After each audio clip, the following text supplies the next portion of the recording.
Honey, are you ready to go skiing for the first time? Yes!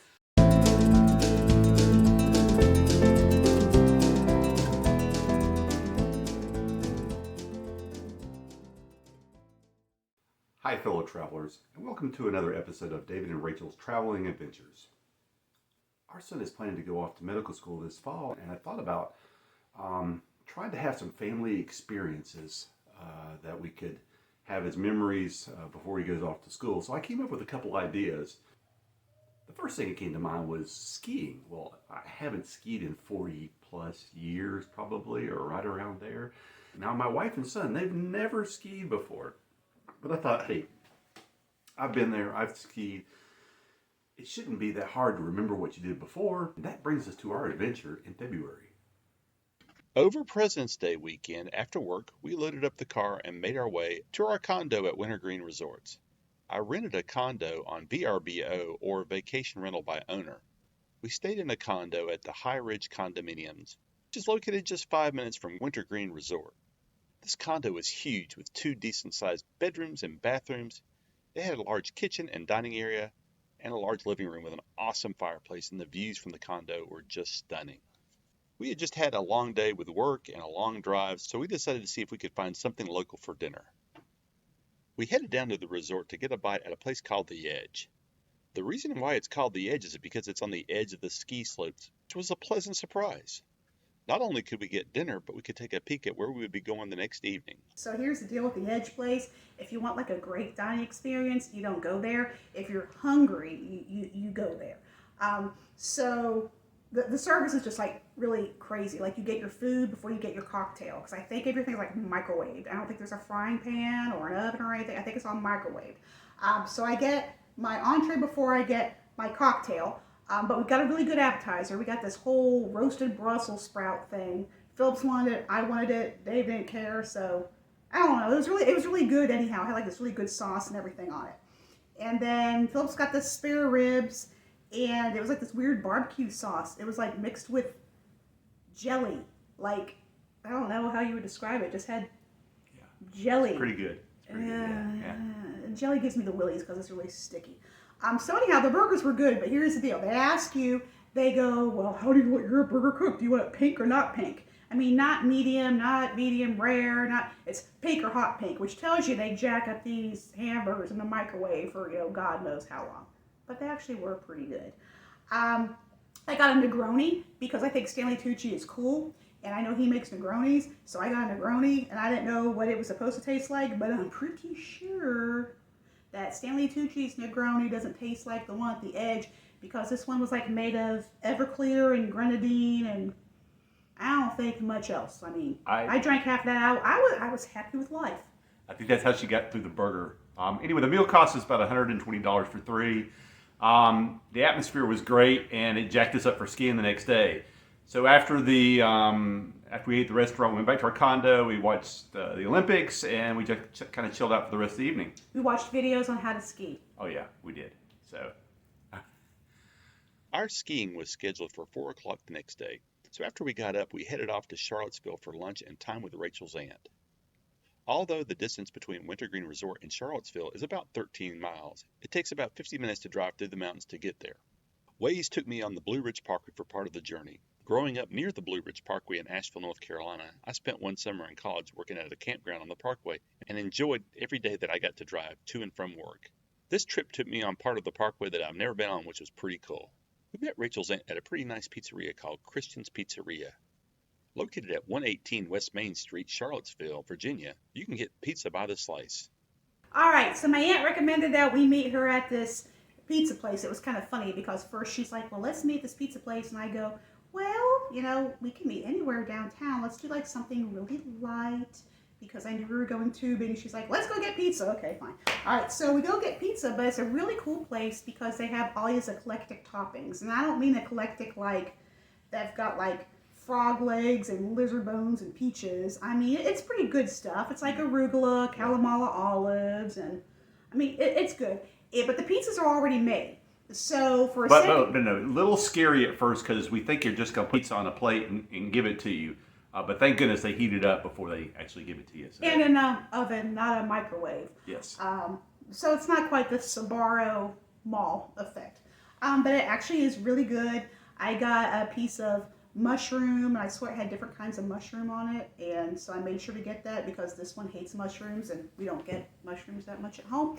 So I ate that, and then I got one that was being a pig that had tomato and mozzarella and basil, and it was really good, and the slices were ginormous, and I did not finish eating mine, so I need to save that. I had the pepperoni, and I had the mozzarella and basil. I finished mine, all of mine. It was excellent. It was great.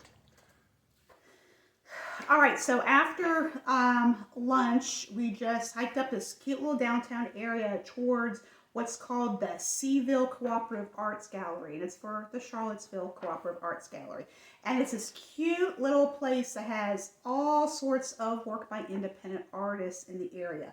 You've got jewelry, you've got woodworking, you've got embroidery, you've got clocks made out of albums. I mean, it's just a really cool place Really just cool. to walk around. Now, I gotta tell you, I'm a little bit partial because my aunt makes jewelry there. Her name is Judith Ligon. You need to check her out. And then she's got a friend of hers, Pete Johnson. He does wood turning there, and we bought some of his stuff too. But it's all Nice pepper shaker and salt shaker. yeah. Cool. And I mean, but it's just real quality, unique stuff at a great price. So it's just a great place to get something to remember your trip by. So we're off now. We're leaving, and we're heading up to go skiing because that's what it's all about. We're here to go skiing. So yay! Yay! If you are renting equipment from the resort, you should rent your equipment online several weeks before you go. And when you pick it up, you are required to get your equipment about 1 hour before your ski time. Wintergreen Resort has a very efficient system for rental pickup and drop-off. I was very impressed. Now with skiing, it is very pricey already. So instead of getting lessons that would have cost us another $300 over and above the money that we paid for our lift tickets, equipment rental, and other appropriate clothing, we opted not to take lessons and try our hand at watching videos on how to ski. After some minor success of teaching myself to ski almost 40 years ago, I thought that I could pick it back up with some simple videos and of course my past experience. So Phillips, are you ready to go skiing for the first time? Yeah, it'll be fun. Honey, are you ready to go skiing for the first time? Yes! All right, let's go skiing! Well, let's just say that my experience 40 years ago in just watching ski lesson videos and my advice were a prescription for failure all the way around. Actually, I think we could have done okay if Wintergreen had a better layout for beginners. When you get on the snow, it's just a small grade for about 50 feet, but of course, that is where everybody also wants to take a break between runs. Trying to interpret the map of the course and the visuals from the side, it looked like the bunny slope was in the middle of two runs that you had to maneuver your way to. There was a sign before going on it that said practice area.